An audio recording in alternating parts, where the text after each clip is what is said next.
Welcome back to the Tony Kinnett Cast here on 93 WIBC. I am Tony Kinnett, and joining us today is Aiden Buzzetti from over at the Bull Moose Project. And it's amazing to see such a project come back again, because we are at a critical point in history where there is not really anyone in the political sphere on the federal level, at the state or the local level, who are really bringing forward kind of the great ideas that were such a part of American culture and exceptionalism at the beginning of the 20th century. And those ideas are too important to kind of relegate to history alone. Aiden, thanks for joining us. Thank you for having me. So let's start off by talking a little bit about what the Bull Moose Project is and kind of what some of your core values are that drive you guys forward. Yeah, so the Bull Moose Project is a nonprofit. We do two main things. We engage with lawmakers and we talk with local and state officials on the more educational side.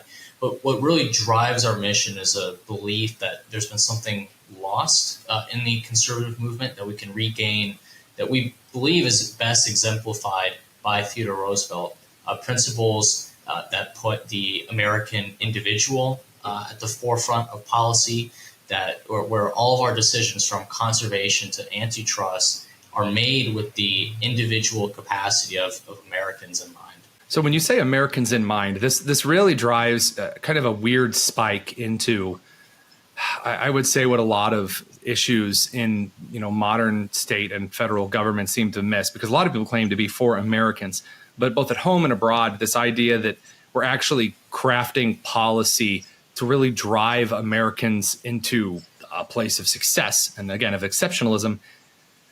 It differs so wildly on kind of what this looks like that, again, I'm not seeing that Teddy Rooseveltian idea come forward of that. Right. Again, just putting Americans in the pilot seat of our policy, both at home and abroad. But I know that you guys work more specifically with state and local officials. So tell us a little bit about what that looks like, because that's where the changes really matter. Yeah, so Theodore Roosevelt has this quote where he says, "This country will not permanently be a good place for any of us to live in unless we make it a reasonably good place for all of us to live in." And that's kind of the broad philosophy. So when we work with state and local officials, we are trying to put the community, the Americans, at the forefront. And basically what that looks like is we will go and work with state legislators. I think, okay, my state is being ruined by massive amounts of illegal immigrants. So what can I do as a state legislator to help protect my constituents and the residents of my state? Or maybe even my younger constituents cannot even afford to have a family or buy a house. That's obviously not good in the long term for my community. So what can I do to prevent that? And we go and we work with them on those legislative priorities. We connect them with other local and state legislators dealing with the same things all over the country. All of the roadblocks they face are pretty similar with all these interest groups and more establishment, old-style conservatives. And so we're hoping that if we can attack these problems on multiple different levels and get everyone connected with each other, we'll be able to build out a long-term movement to actually accomplish real change in the first place. And again, when you're taking a look at these kind of situational policy priorities, they don't come across as kind of a traditional, perhaps Reagan-esque conservatism in a way. They don't come across as expressly libertarian in a way, and certainly not the kind of modern progressivism or even 90s labor Democrat style policy. It is something that is more traditionally American. Again, the idea that the same president who did indeed involve America in projects abroad, but only in ways that explicitly served Americans first, and that mandated that nothing else on earth mattered more than those who live in this country as citizens, as sovereign members of this great nation. And in an effort to, again, as he said, be a benefit for all Americans. And it's such a stark contrast to some of the things that we're seeing today, where there's this kind of utilitarian pragmatism that comes into every policy. Well, we have to consider what this is really going to mean for the people of Kuwait. It's like, wait, but what about what the people of the United States are going to think? And this comes into play in international policy as well, but in state policy, to see people on state house floors talking about groups of individuals that are not their direct constituency. I mean, it kind of gets under your skin a little bit, doesn't it? I mean, it is so beyond what state policy was intended for.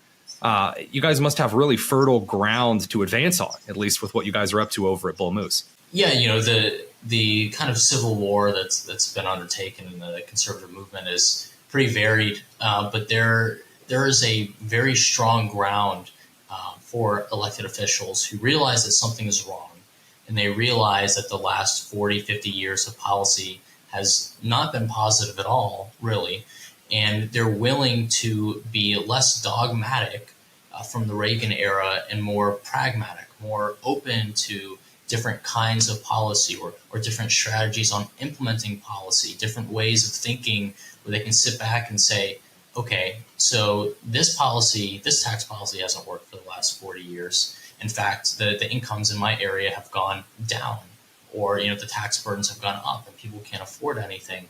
So what can we do that replaces this with something more beneficial? Like how can my constituents actually afford to feed their families or get better paying jobs? Mm-hmm. So this is not about necessarily fiscal conservative versus non-fiscal conservative policy.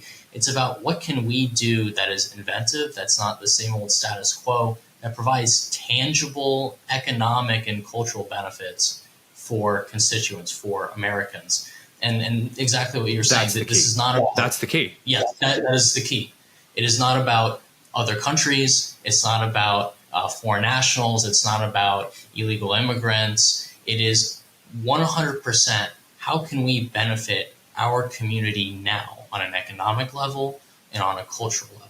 Because that's where we have some of the biggest declines overall. People have been forgotten, and the biggest part is that Theodore Roosevelt was a man of the people. Everybody loved him. He traveled around the country, reaching thousands and thousands of people, and that's why he was successful even as a third-party candidate in 1912. And if we can bring that type of energy back into conservative politics, I have absolutely no doubt that we will see more success over the long term than where we're headed right now. And that's what I'd love to dial into, at least as a concept for the Conservative Party moving forward, because it's not something that I'm seeing in what has become kind of a populist idealism, and the idea that, well, actually, we need to sit back. We need to really consider what it means for America to be active in the world. Like, is America mean? Is America just a bunch of meanie heads who go in and wreck stuff? That's stupid.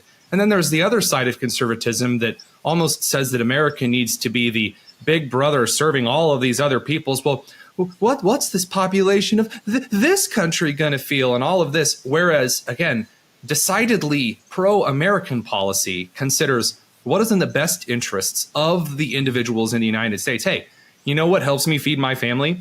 If those shipping lanes are open and they're able to receive good quality goods. Hey, you know what's really good? A trade policy that keeps American jobs here.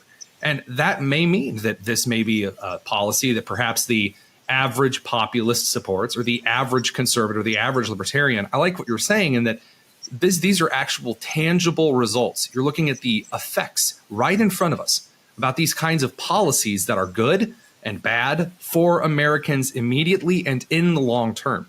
None of that has to do with any of the other kind of, I guess you described it as this civil war within Republican factionism, where realistically we're simply looking at what's best for American constituency and saying, here's what people need to be safe. Here's what they need to be well fed and be able to afford food and housing. And these are the things that we can do to make them happen in the immediacy according to the vision of the American dream. Exactly. And, this covers, like what you were saying, the debates over getting involved abroad. I mean, I don't think that pure isolationism is the answer. It doesn't really seem to be a realistic solution in many senses. And I don't really think that there are many politicians that advocate for that. Some of the biggest people against more aid to Ukraine, for example, they are not strict isolationists. They're realists. They are practical. They look at the effect of the war on our own military industrial complex and reference that with how our people at home are actually doing. So what's the point in funding a war abroad, decimating that country really in terms of population, when our own people are struggling to get by right now? What's the point in decimating our weapons stockpiles and not really being good at producing more at the moment, when we know that we have another geopolitical adversary right off the coast of Taiwan? It's a kind of pragmatism that really does put American. It's not pragmatism in the sense that it's harsh or that it's unfeeling. It's a kind of pragmatism that, again, says immediately the problems that need to be solved have to be in the interest of Americans in the immediate and in the future. And again, whether those appear more isolationist, whether those appear more hands-on, whether that's some type of blend of the two or some kind of new approach. Again, that's one of the things that I appreciate about the Bold Moves project is your immediate focus is on the tangible effects that can be seen on the American constituency, the taxpayer, the average guy who's just trying to feed and house his family. Aiden Buzzetti from the Bold Moves project, thanks so much for hopping on. Appreciate your taking a minute to talk with us. Yeah, of course. Thank you so much for inviting me on, Tony.